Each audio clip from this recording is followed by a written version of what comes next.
Assalamualaikum warahmatullahi wabarakatuh. Tabipun. Hari ini tanggal 24 April 2020, saya akan memberikan informasi terkini tentang COVID-19 di Provinsi Lampung. Untuk tanggal 24 April 2020, orang dalam pemantauan di Provinsi Lampung berjumlah 3.117 orang, di mana 2.450 orang sudah selesai dipantau selama 14 hari, dan saat ini lagi dipantau 666 orang, dan ada satu ODP meninggal. Selanjutnya pasien dalam pengawasan. Saat ini berjumlah 64 orang, di mana yang masih berada di ruang isolasi ada 18 orang, dan sudah dikatakan negatif bisa pulang ada 37 orang, dan ada juga masih dalam status PDP sudah meninggal ada 9 orang. Untuk kasus konfirmasi positif untuk COVID-19 di Provinsi Lampung hari ini berjumlahnya 38, di mana yang masih di ruang isolasi ada 23 orang, yang meninggal 5 orang, dan yang sembuh 10 orang. Perkembangan klaster daerah yang positif, apakah semua orang-orang yang terdata pernah ke Bengkulu atau Bogor dan Jakarta yang pernah memiliki riwayat perjalanan yang sama sudah dites seluruhnya? Dari total berapa banyak yang sudah dilakukan swab atau rapid test? Untuk klaster Bengkulu dan Goa memang ada riwayat perjalanan yang sama. Namun untuk yang klaster Bogor dan Jakarta tidak ada riwayat perjalanan yang sama.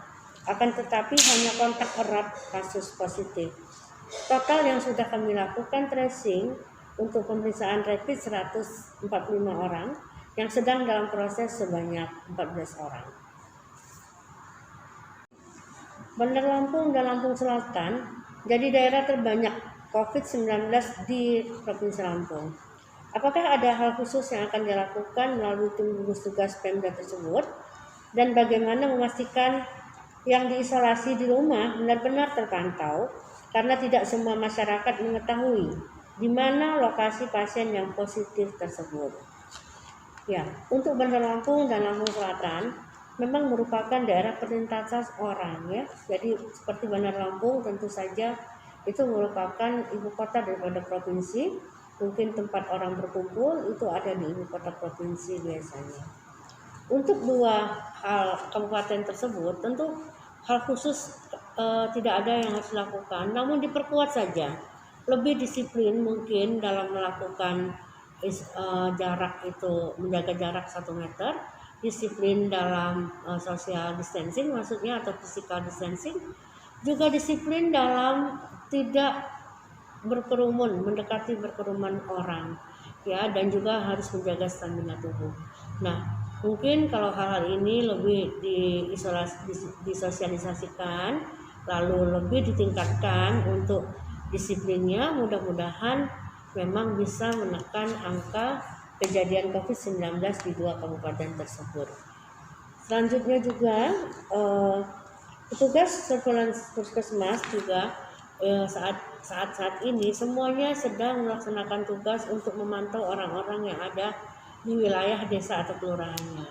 Tentu untuk melihat orang tersebut agar benar-benar tertib dalam isolasi mandiri atau karantina mandirinya, itu harus bekerja sama dengan aparat desa, di mana di sana ada RT, RW, ya, juga polseknya, Kamtibmas, Babin Kamtibnas, itu yang mungkin harus lebih diperkuat agar mereka bisa memantau orang di desanya yang merupakan ODP yang mungkin datang dari daerah terjangkit.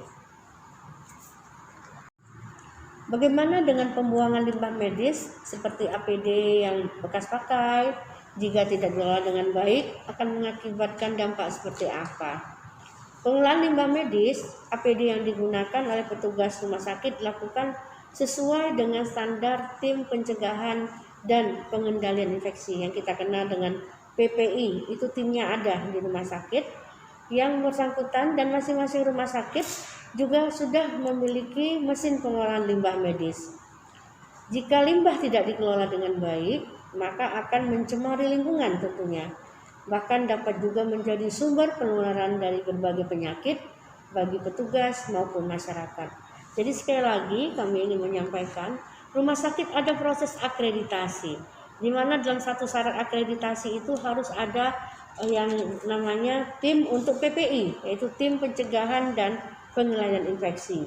Dan setiap rumah sakit juga dipersyaratkan untuk terakreditasi sudah memiliki pengelolaan limbah medis dengan baik.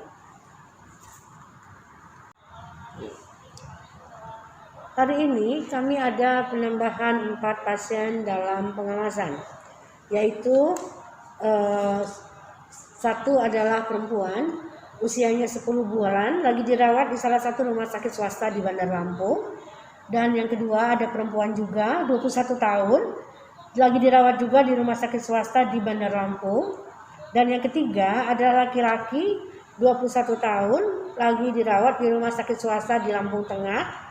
Dan juga yang terakhir yang keempat adalah laki-laki 61 tahun lagi dirawat juga di ruang isolasi di salah satu rumah sakit di Lampung Tengah. Jadi kalau pasien PDP tentu kita belum melakukan tracing terhadap pasien tersebut. Yang dilakukan tracing tatkala pasien tersebut sudah mempunyai konfirmasi positif untuk COVID-19. Jadi itu mungkin yang dapat saya sampaikan. Selamat puasa hari pertama. Semoga pada hari pertama puasa ini kita tetap masih bisa melaksanakan puasa Ramadan dengan baik walaupun dalam suasana pandemi COVID-19. Tetap kita harus disiplin dalam menjaga jarak, disiplin dalam untuk memakai masker, disiplin untuk tetap menjaga stamina tubuh kita dengan ber-PHBS dan dengan germas, dan juga tetap harus disiplin menghindari kumpulan-kumpulan orang. Dan yang paling baik lagi adalah kita tetap disiplin di rumah saja, tidak keluar jika kita tidak ada hal yang sangat mendesak untuk membuat kita keluar.